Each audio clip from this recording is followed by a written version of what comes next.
जो कई बार वृंदावन की दिशा की तरफ मुख करके प्रणाम करता है बार बार, वो एक दिन ऐसी पदवी को प्राप्त होता है कि सर्वलोक उसको नमस्कार करते हैं।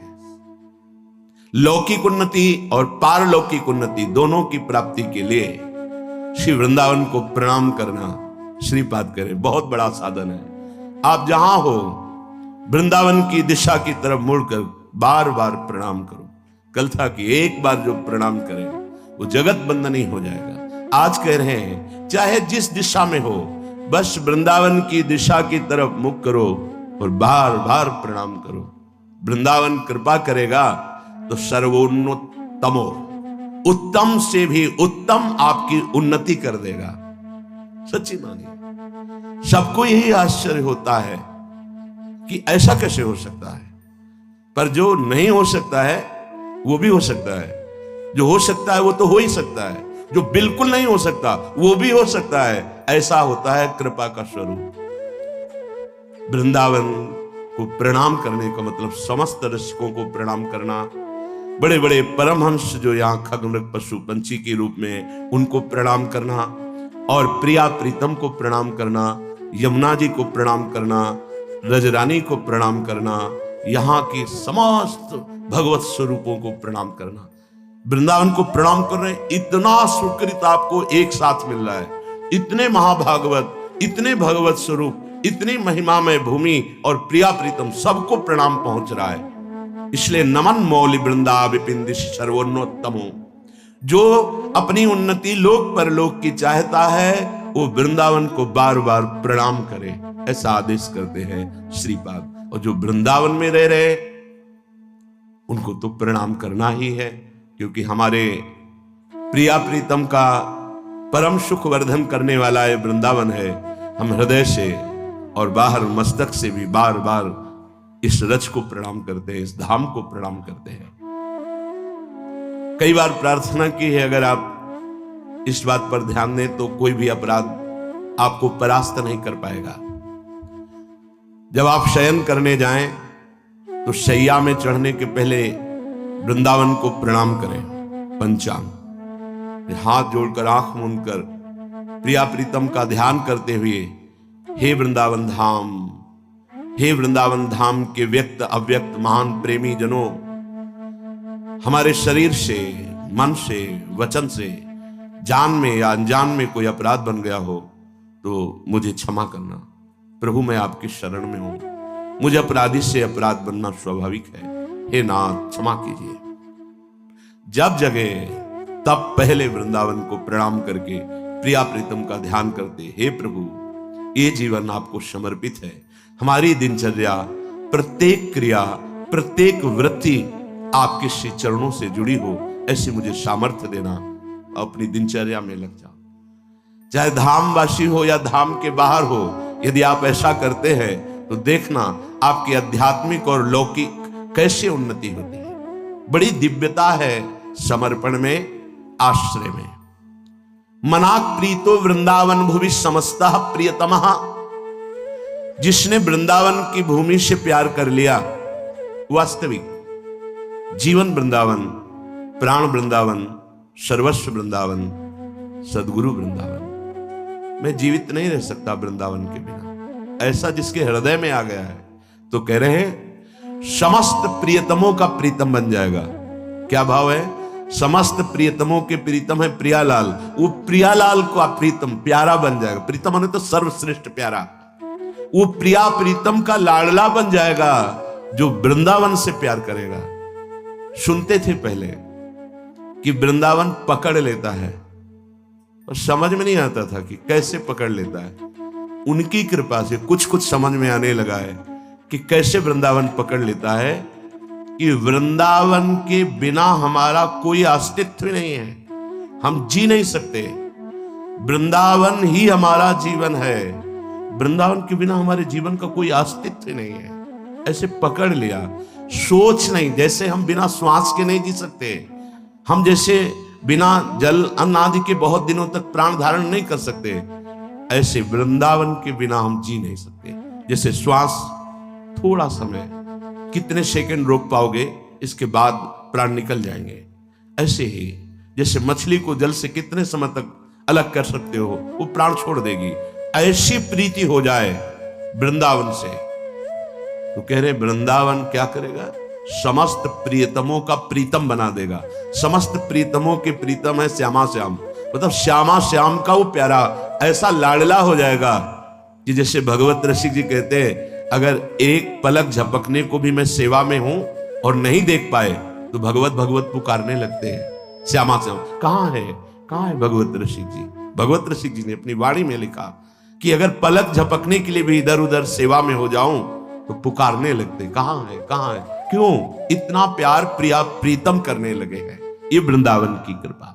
ददात किंचिद वृंदावन तनुभृते सर्व भगवत स्वरूप। यदि वृंदावन में वास करने वाले की थोड़ी भी सेवा, ददात दान, जिससे वृंदावन अखंड वास कर रहा है, वस्त्र की सेवा कर दी, भोजन की सेवा कर दी, भगवान ने व्यवस्था करी है तो वास की सेवा कर दी। ये देखा जीवन में वृंदावन वास करना बहुत कठिन है। कल किसी ने प्रश्न किया कि आपका ये बहुत छोटा एकांतिक का स्थान, आप बड़ा क्यों नहीं बनवा लेते? आज जो तुम 25 बैठ के सुनते हो तो 25 लाख बाहर सुनते हैं, और सबकी बुद्धि में जो फर्क पड़ रहा है उसका कारण है अध्यात्म। केवल अध्यात्म कभी बिकता नहीं, जो बिकता है उसे अध्यात्म नहीं कहते। धैर्य पूर्वक चलना, ये जो साधकों की जीवन व्यवस्था में श्रीपाद कह रहे हैं, ददत किंचित वृंदावन। अगर थोड़ा भी कुछ है, तुम्हारे पास 4 रोटी की व्यवस्था है, 1 रोटी किसी वृंदावन वासी को पवा दो, ऐसी व्यवस्था। अगर आपको व्यवस्था है, सर्दी का समय है, 4 कंबल ले आए किसी ऐसे जो सो रहे फुटपाथ में, जिनके पास ओढ़ने के लिए नहीं, जिनकी व्यवस्था, किसी एक वृंदावन वासी की सेवा हो जाए तो बोले तनुभृते सर्व भगवत विभूतेर भागीशो भवति जगताम तद्भृति परा। वृंदावन वास की व्यवस्था सीधे प्रियालाल की प्राप्ति। ये जीवन धन के लिए नहीं, प्रियाजू के लिए। हाँ, जब ये सब अपनी अपनी नौकरियां, अपने अपने व्यापार छोड़ करके भगवत मार्ग में आ रहे हैं, तो मेरी महारानी जी उनकी व्यवस्था किसी को भी निमित्त बना करके ऐसे करती। यहां कभी ऐसी भावना नहीं है कि इतने लोग आते हैं ये कुछ दे। सच्ची जो हमारी सेवा में श्री जी की खड़े हैं, उनको पहले से ऐसे पुष्ट कर दिया गया है, और इस जीवन को तो श्री जी ने पहले से ही आवे पे तपा करके, अब ये आकांक्षा थोड़ी है कि कोई दे। हम इसीलिए कभी आप सत्संग में दान धर्म की चर्चा नहीं सुनेंगे, सीधे अध्यात्म की चर्चा। अब ये श्लोक आया इसलिए इसकी व्याख्या कर रहे हैं। तुम्हारी जेब में क्या दम है? अखिल ब्रह्मांडों का स्वामी जिनके आगे माथा झुकाता है, हम उनके दास अभी तुम्हारी तरफ देखे तो धिक्कार है हमारे जीवन को। फिर हम जाना ही क्या, फिर जाना क्या?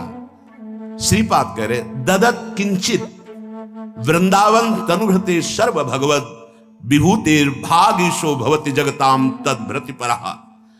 जिसने श्रद्धा करके वृंदावन वास करने वाले को किंचित कुछ सहयोग कर दिया।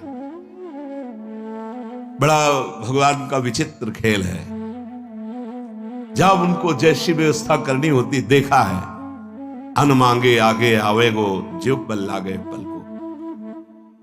विश्वास कर ले सब। आप क्या समझते, वृंदावन वास कठिन मोरे माई, चिल्ला चिल्ला के रोना पड़ा कि नहीं मेरा कोई नहीं, अगर आप नहीं रखेंगे तो मैं नहीं रह पाऊंगा वृंदावन। जब नजर हुई उनकी तो आप देख ही रहे हैं। ये हम इसलिए बता रहे हैं कि वृंदावन वासी की अगर इतनी भी सेवा हो गई तो कह रहे हैं कि भगवान की समस्त विभूतियां उसको वरण कर लेंगी। और पक्का देखा हमने, ददत किंचित वृंदावन, किंचन मात्र तनुभृते, जिसने अपना जीवन वृंदावन को दे दिया, ऐसे उपासकों की किंचन मात्र सेवा बन जाए तो भगवान की समस्त विभूतियां उसका वरण कर लेती। क्या वरण कर लेती? वो भगवत प्राप्त हो जाता है। बहुत बहुत दुर्लभ बात, भगवत प्राप्त हो जाता है। ये भगवत प्राप्ति क्यों हुई बिना साधना के उसको? क्योंकि जो साधन कर रहे हैं वृंदावन में प्रिया प्रीतम की प्राप्ति के लिए, तो मोरे मन प्रभु अस विश्वासा, राम ते अधिक राम कर दासा। जैसे मां को प्रसन्न करना हो तो बेटे को दुलार करने लगो। कोई मां है अपने बच्चे को ले, उसको टॉफी दुलार, तो उसकी करुणा वात्सल्यमयी वृत्ति तत्काल, नहीं भाई साहब आप क्यों ऐसा कर रहे हैं, नहीं बहुत प्यारा बच्चा, वो आपकी तरफ करुणा दृष्टि से देखेगी। भगवान के लाडले हैं ये साधक जन, इनकी छोटी मोटी वृत्तियों को मत देखना। जिन्होंने अपना जीवन समर्पित कर दिया है, मेरे प्रभु उनको ऐसे देखते हैं जैसे किसी का इकलौता प्यारा लाडला अधिकारी संपूर्ण वैभव का, ऐसे अपने भक्तों को देखते हैं। जो अपराध भक्त कर करे, राम रोष पावक सो जरे। बिल्कुल सत्य मानना, अगर उनके लाडिलों को जरा भी आपने दुलार कर दिया तो हरि की सीधे करुणा दृष्टि होती है, जो बड़ी बड़ी साधनाओं से दृष्टि नहीं प्राप्त की जा सकती, वो भगवत प्रेमी महात्माओं की सेवा से दृष्टि प्राप्त होती है। गजेंद्र भगवान का भक्त है, उसका उद्धार बाद में हुआ, पहले ग्राह परम पद को पहुंचा, क्योंकि भले वैर भाव से सही उसने चरण पकड़ा था भक्तराज गजेंद्र का। तो पहले सुदर्शन पार्षद ने उनका स्पर्श करके ग्राह को पहले परम पद भेजा, फिर बाद में बचाया गजराज को। जो भक्त का चरण आश्रय लिए हुए है, भगवान की करुणा दृष्टि सबसे पहले उसमें जाती। इसीलिए हर वैष्णव संप्रदाय में दास दासोहम की महिमा है। जो भगवान के भक्तों के चरणों की दासता स्वीकार कर ली, वो कैसा भी हो, भगवान उससे परम पद देते। अपने भक्तों से भी ज्यादा प्यार अपने भक्तों की भक्ति करने वाले से प्रभु करते। इसलिए यहां कहा ददत किंचित वृंदावन तनुभृते, जो वृंदावन को अपना शरीर दे चुके हैं, अर्थात अखंड वृंदावनवासी प्रिया प्रीतम के उपासी, ददत किंचित थोड़ा भी, ददत किंचित वृंदावन तनुभृते, अगर थोड़ी भी सेवा की भावना की तो स्वयं भगवान के मार्ग के पथिक बन गए। आप सरिस चाहे सबकी ना, ये इतना कृपालु वृंदावन है, चलो देखो तो निहाल कर देती है श्री जी। वृंदाटव्याम भव्या विदधति न कथम वास्त्र मात्रंच नित्यम। ऐ दुर्भागी, क्यों विषयों में भटक रहा है? ये अपनापन से डांट रहे हैं। यदि तुम परम पद चाहते हो तो वृंदावन आ जाओ। बहुत कठिन है परम पद, पर वृंदावन तुम्हें ऐसा संग प्रदान करेगा कि बहुत सरल हो जाएगा परम पद, बहुत सरल हो जाएगा। दुर्भागी व्यक्ति विषयों में फंसता है। अगर तुम्हें ऐसा लग रहा है कि मैं परम पद के योग्य नहीं हूं तो बोले सीधा वृंदावन आ जाओ, पक्का। आपको स्वाभाविक धाम की कृपा पर कभी संशय नहीं होना चाहिए। एक महाभागवत के द्वारा सुनाई हुई कथा करें कि एक बहुत बड़े ज्योतिषाचार्य जी अपने मित्र के साथ वृंदावन आए, तो उन्होंने कहा विनोद में उनके मित्र ने कि तुम ज्योतिष का कोई चमत्कार दिखाओ। ज्योतिष शास्त्र सत्य है पर उसका सम्यक ज्ञान होना चाहिए। आप आए हो, बस इसी आने के समय से लेकर ज्योतिष विचारी जा सकती है, और कुछ पूछने की जरूरत नहीं। तो उन्होंने एक व्यक्ति को देखा, बोले देखो ये व्यक्ति वृंदावन आया है, इसका कल 12 बजे शरीर छूटेगा और ये प्रेत योनि को प्राप्त होगा। ये महत अपराधी है, पता नहीं कृपा हो गई धाम आ गया। बोले अब हम तो रुकेंगे, इसके पीछे पीछे चलेंगे, जहां रुकेगा कल 12 बजे तक हम देखेंगे तुम्हारी ज्योतिष झूठी है सत्य। ठीक 12 बजे परिक्रमा मार्ग में आया वो व्यक्ति, एक सांड ऐसे रज से क्रीड़ा करके तो उसकी सींगों में रज आदि लगे।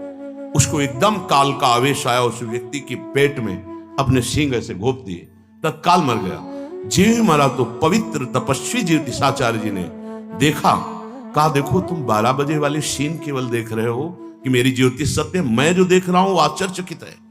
इसे प्रेत योनि प्राप्त होनी थी इसके कर्मानुसार, लेकिन ये तो दिव्य तेजोमय होकर अंतर ध्यान हो गया, ऐसा कैसे हो सकता है?